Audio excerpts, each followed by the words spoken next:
Welcome ladies and gentlemen to today's episode of Majin Starcraft, and today we're gonna have a Terran versus Zerg match on Scrap Station between FnaticMSiKR and EGMachine. So apparently MSiKR cannot lose today because it's Mizuki Nana's birthday today. If you don't know, Mizuki Nana is one of the better known Japanese songwriters and voice actors, and let's hear a little bit of Mizuki Nana!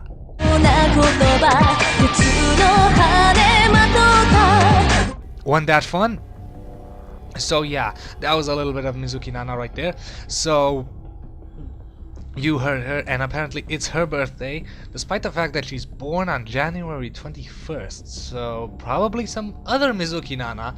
I don't necessarily know how used that name is in Japan, but anyway, you heard a little of the famous Mizuki Nana's music right there, courtesy of Majin Gaming. So the player's just deciding to call it a best of one series, so this will be a best of one, so you don't need to expect that either player will be going a more conservative build. Both players will go all out to get the victory on Scrap Station because they know that it's a best of one and it's honor, and the battle is in honor. God damn, Michael, focus on the casting. Focus. The battle is in honor of Mizuki Nana's birthday. Let's hear some more.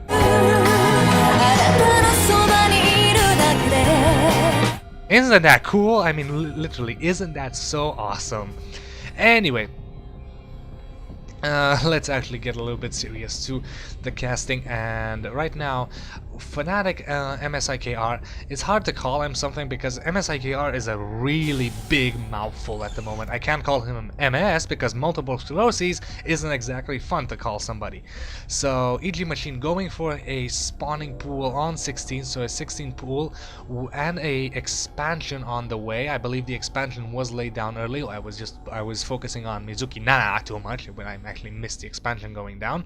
No scout as of yet except the Overlord, who is about in this position, and right now MSiKR, that is gonna be a big mouthful. Probably gonna call him KR. Yeah, KR sounds nice. Okay, so KR is going to a 1-1 build for now. Will it be a 1-1-1? We shall see. I do not know. Here comes some transitioning drones to the expansion. Will they manage to get here in time? Yeah, there we go. Hatchery for expansion for machine. So EGMachine is going a more of a tech build, while while KR is actually going pressure. There's a refinery, another refinery. This build suggests a little bit of a Hellion play with some sort of Banshee push. We can see that is a very, very powerful build against Zerg. Let's see, no add-ons. The build would have been much more obvious. So it's basically a 1-1-1 build, nothing special. Roach Warren on the way. There it is. There's the Roach Warren for EGMachine. Yeah, I suppose that the Hellion. Nope. There's a Hellion. The Hellion Banshee push is a lot more clearer if there's a reactor on the barracks and a switch between the factory and the barracks. So the fact that the factory puts out the Hellions a lot faster and allows for very, very early pressure with the Hellions while the Banshees get produced. But so far it's clearly a 1-1-1 build. The Destiny Cloudfist build, I'll never change that name, and we'll see if KR manages to fight that. Whoa, Armory! Armory this early can only mean one little tiny thing. This thing. Thor's. Thor drop. Viking to scare off any kind of scouting overlords. He needs to scare that away, especially to not spot the Thor. That is most important. A Thor drop, it's very hard to discuss a Thor drop on this map. EGMachine right now is not producing anything. Let's see, production tab says 4, there we go, 4 drones, and finally metabolic boost and an overlord and a bunker for KR. So right now the Thor drop is a little bit dangerous. Now, Thor drops are very powerful, but Thor drops work well with cliffs or even with, just as tank drops do, but really work well with places that you can place the Thor and shoot. Bringing one lonely Thor in here, We'll see if it actually manages. An evolution chamber is on the way for EGMachine, and a lot of things on the way for EGMachine. A couple of creep tumors. Does he have a dedicated queen? I don't think so. Nope, he does not have a dedicated queen for poop tumors. He should get that. It's just a really powerful thing. So Baneling Nest and directly into lair. Baneling Muta, powerful against the Turtling Terran, very powerful against the Turtling Terran, and Thor is here. God, I swear to you, I'm never gonna say that again, simply because everybody that casts a Starcraft game, when they see a Thor, they have to go, Thor is here. Yeah, whatever. Anyway, here comes the Thor, and here comes Arnold Schwarzenegger in that medevac. So very nice drop here, and now the Thor is actually gonna do a lot of damage, a lot of economy damage. Let's see unit wise what does EGMachine have to counter this. Only 3 queens and 3 roaches. Finally the poop tumor queen is here, but 3 roaches and 3 queens, not the best of strategies against a mighty Thor. 2 lings here, 2 lings are better, and here come the roaches, gonna do a lot of damage. Will it pick it up? Another roach on the way. Production tab says yes, more roaches on the way. There's a spire on the way. Will this Thor do a lot more damage? Come on. Oh, a little bit of bad attack. We're trying to attack multiple SCVs there, but not multiple drones there, but not gonna happen. Now he needs to get out of there before he dies, and he knows he's dead. Let's see, production tab says spire, so Muta Mutaling is still a possibility, but still that did force EGMachine to get out a lot of roaches to compensate for the Thor. Right now, harvester count clearly in Machine's advantage, and the income is the same. KR is also expanding. Whoa, this is nice. 2 Thor drops. 2 Thor drops. This will be a lot more powerful, but once the mutas are up and once the mutalings are up, they will be able to do a lot of damage to the Thors. Mutas with their magic box of doom. I still don't know. I haven't seen the magic box in a long time, but then again, I haven't cast a lot of Thor games, Thor versus Muta games, because you really need to see Thors and Mutas to see if the magic box trick is still alive. So far, I have yet to see it. There's a spine crawler. They need to take it out. What? The Thors are gonna try and take out the extractor. There we go. A lot of roaches moving in here. A lot of roaches moving in here. The spine crawler is gonna go down. There we go. Picking everything up. The queens are doing a lot of damage, and now the Thors are in a bit of a trouble. Here come Mutas. Oh, this is bad. This is bad. One Thor is gonna die. There's no way this Thor is gonna make it. One Thor blowing up. Will the other one? Yes, the other one makes a drop. And now the Mutas are just chasing down the medevac, but the Marines are here. Oh, gonna take out a second medevac, and another Thor is up. So still right now, KR is pushing for Nana's birthday with the Thors. He considers that Thors are Nana's gift. Mizuki Nana's gift right here. So Mizuki Nana is getting Thors for her birthday. Again, I don't know if the actual Mizuki... Whoa, high yield for EGMachine. Sneaky, but luckily the Viking has spotted it and will force it to go down. So there we go. There's a little automaton here, a little robotic little guy. Gonna spot everything. I'm gonna see that this hatchery is gonna get cancelled. And yeah, I think I said this in one of my early videos. Aren't automatons clockwork human and humanoid robots? I mean literally clockwork humanoid robots, like they work on clockwork. And there we go, nice lift off, but this hatchery is going to go up.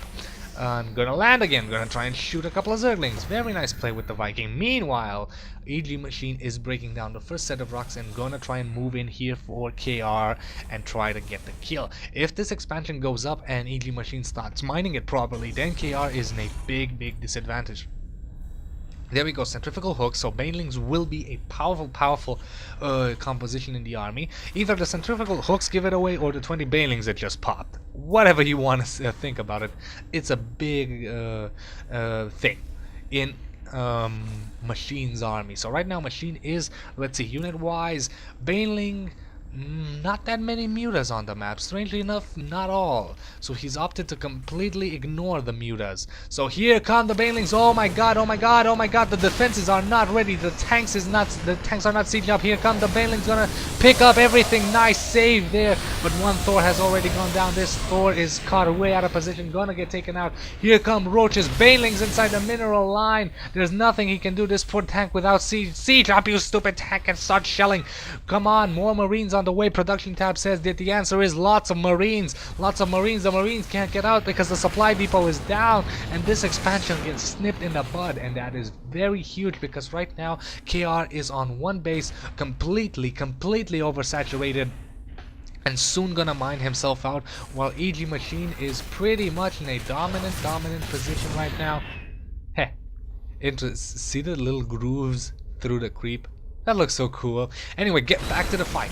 Back to the fight. The Thors and the Lings and the Banelings are moving in here, blowing up the tank, and finally this attack is stopped because EGMachine can no longer push in here, but KR has lost a lot of things. As you can see, unit-wise tab clearly favoring EGMachine, despite the fact that he was behind in the beginnings of the game, losing another Thor there and another Thor there, only to lose a couple of roaches. So great exchange for EGMachine to take, losing what, 6-7 roaches I believe, and to take out 2 Thors.